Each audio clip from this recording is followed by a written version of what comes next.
38వ రోజు దువ్వాడ రైల్వే స్టేషన్లో వేసవి కాలంలో సాధారణ బోగీల ప్రయాణికులకు ఉచిత త్రాగునీటి బాటిళ్ల పంపిణీ.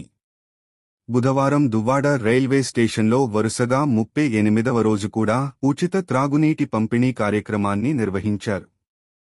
భువనేశ్వర్ నుండి బెంగళూరుకు వెళ్తున్న ప్రశాంతి ఎక్స్ప్రెస్ రైలు దువ్వాడ రైల్వే స్టేషన్లో 2 నిమిషాల హాల్ట్ సమయంలో మహిళలు, వృద్ధులు, చిన్నారులు, దివ్యాంగులు సహా సుమారు 300 మంది సాధారణ బోగీల ప్రయాణికులకు ఒక్కో లీటర్ త్రాగునీటి బాటిళ్లను ఉచితంగా పంపిణీ చేశారు.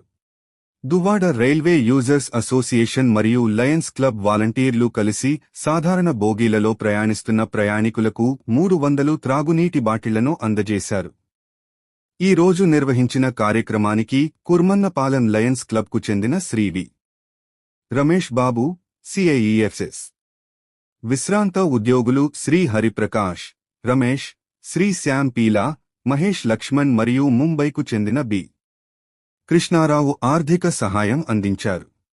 అలాగే పలు స్వచ్ఛంద సంస్థలు, దాతలు మరియు సేవాభావం కలిగిన వ్యక్తుల సహకారంతో ఇప్పటివరకు మొత్తం 10,284 త్రాగునీటి బాటిళ్లను వివిధ సుదూర రైళ్ల సాధారణ బోగీలలో ప్రయాణిస్తున్న ప్రయాణికులకు ఉచితంగా పంపిణీ చేసినట్లు నిర్వాహకులు తెలిపారు. ఈ కార్యక్రమంలో గౌతమ్, హేమంత్, శశి, లక్ష్మారెడ్డి, శంకరరావు, భాస్కర్, గోవిందరాజు, కామేశ్వరరావు, కోటేశ్వరరావు, బిఆర్కే రావు, విజయ్ కుమార్, ఈశ్వర్ తదితరులు పాల్గొన్నారు.